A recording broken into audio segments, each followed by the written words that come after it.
Little bit of a meditation. I encourage you to find a comfortable position for your meditation. I'm actually going to set up on my bolster. If you have a bolster at home or pillows or anything like that, you can always take some pillows underneath your head or underneath your back. I think there's this misconception that meditation always needs to look like this with like the most pristine posture ever. And I think that there's an element of discipline, an element of tapas involved in maintaining that posture, but is it necessary for us to start building this skill? I don't think so. And I think more importantly, the idea is a position that's not going to allow you to lull into that kind of sleepiness, sleepy inattentiveness, but rather a position that allows you to feel both at rest and alert simultaneously. So for me, I'm setting up my bolster on a little ramp. So I've put my blocks up. I'm taking my thick pillow on top of it. If you don't have this at home, that's okay. Just find anything that's comfortable. I'm actually going to grab a blanket to tuck myself in a little bit. Know that if you fall asleep during a meditation, that's okay. That's probably your body being like, perhaps I need a bit more rest. And maybe that's what you need to get out of your class today. Hi, Kat, are you coming under here with me? So I'm going to make my way down onto my bolster, letting my head rest down. If you've got a pillow underneath you, that works just as great. If you have an animal nearby and they're going to just set up with you, cool. Whatever helps you kind of drop in and be a little bit more mindful. If you are in a reclined position, sometimes I find it helpful to turn my palms up to the ceiling, just giving myself a focal point for attention.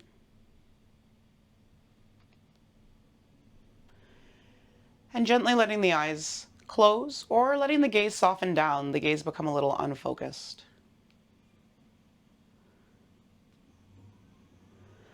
Can you take a moment to take an inventory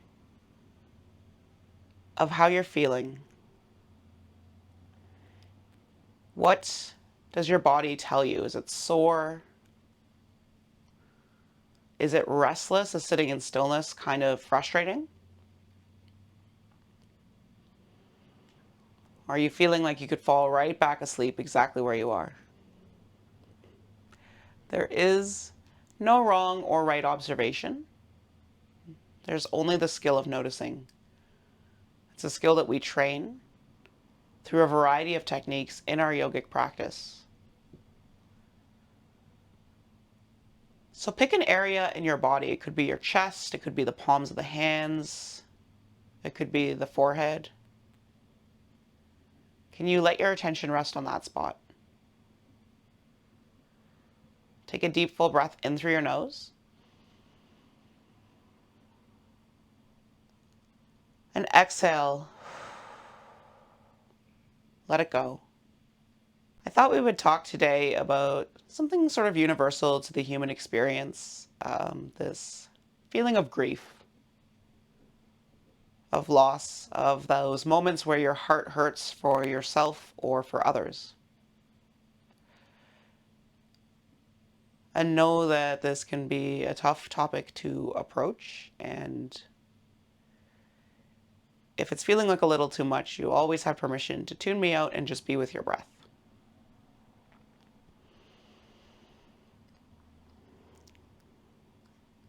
One of the things that makes grief such a poignant aspect of so much storytelling, songwriting, art that we see is its universality.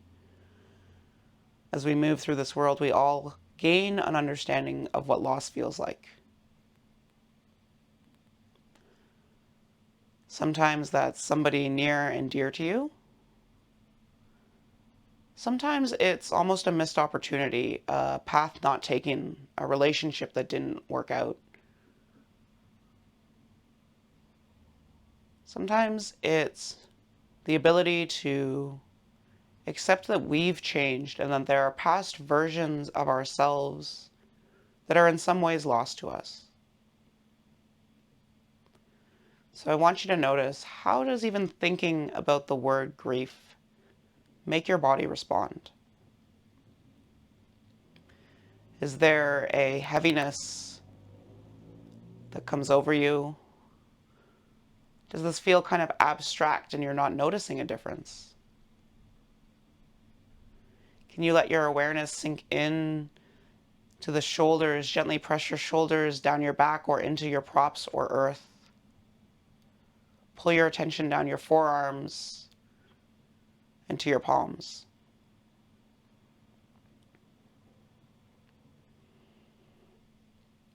If you'd like, I offer you this opportunity to sit with this most human of emotions, to know that grief is a teacher just like so many of our other emotions. That having something to grieve means you are lucky enough to love in the first place. Take a deep breath in. You might gently let it go. We have to be so careful with ourselves, with our energy, with our capacity to give to others when we're in a period of loss, in a period of needing support ourselves when maybe you might be more accustomed to giving it to others. I invite you to, if you'd like, and this is not required at all, but if you'd like, you might think of something that you are still in the process of grieving. It could be a person you've lost. It could be some part of yourself that you've learned from, that you no longer feel connected to. It could be something tangential, not necessarily happening to you, but to someone you care about.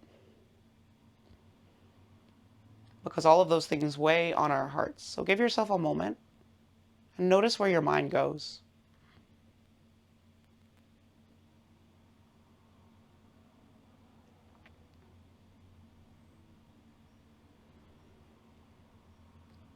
Can you let this memory begin to coalesce? This person, this idea, this thing that's weighing down.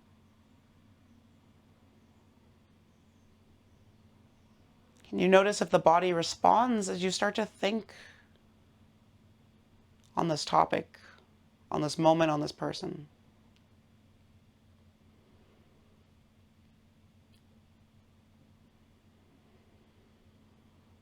Can you remember that even amidst the sorrow of loss, that grief is also an opportunity for reflection on all the reasons that we mourn, the things that this person, this experience gave you.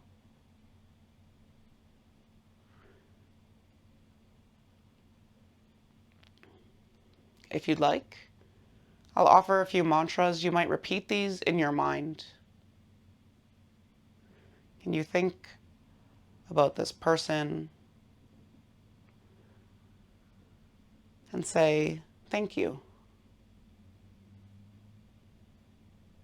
Thank you for being in my life. Thank you for the things you've taught me. Thank you for the moments we've shared.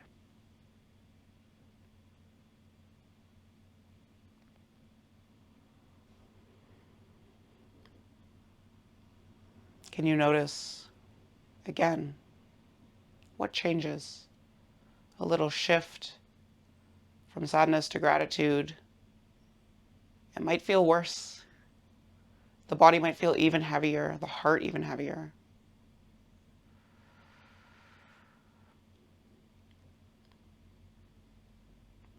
Or it might feel maybe just a teeny bit lighter.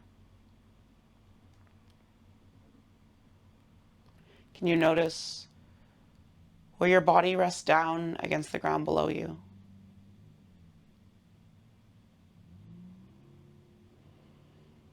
You feel the sensation of support.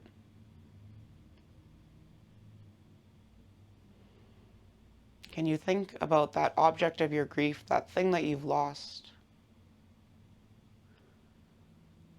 And realize that through all the experiences you shared, they are part of this support, this foundation that helps us carry forward, sit up tall, rest with ease. This foundation that allows us to take one step and then another into every day that we carry on without that person, that moment in your life.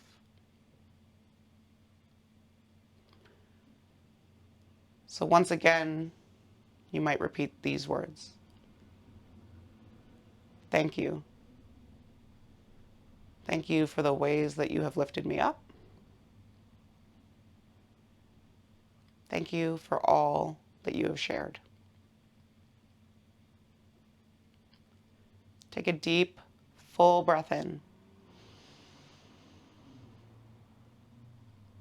Sigh it out. Can you let some of the heaviness go? We'll do 2 more like that. Deep, full breath in. And let it go.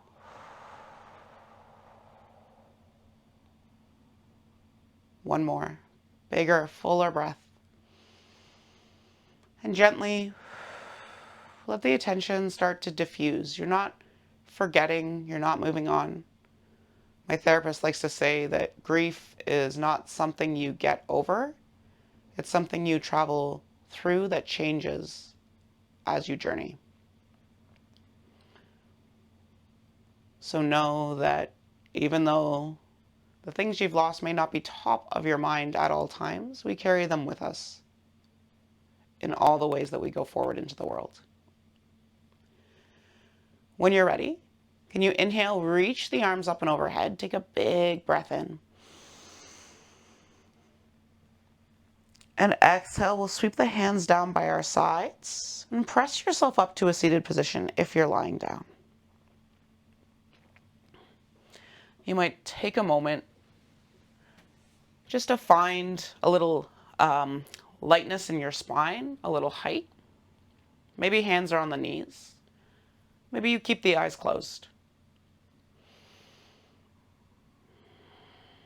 Does it feel good to move in any specific way after some of that heavy self-reflection? Maybe it's rolling the shoulders out, this shrugging off of a little bit of weight. Maybe it's twisting the spine, peeking over one shoulder and then the other. Or drawing some circles at the hips, hands on the knees, circling out the spine.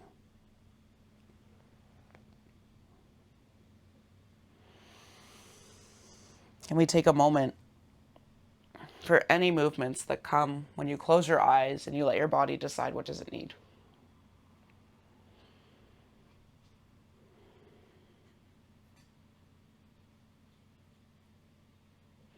And when you're ready, we'll meet in a neutral spine, shoulder blades pulling down the back. You might take a little tuck of the chin. Take your time if you're still exploring movement.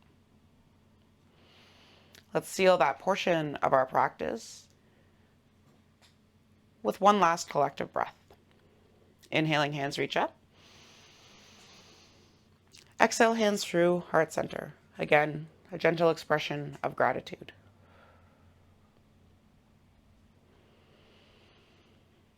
Nice. And let the hands fall.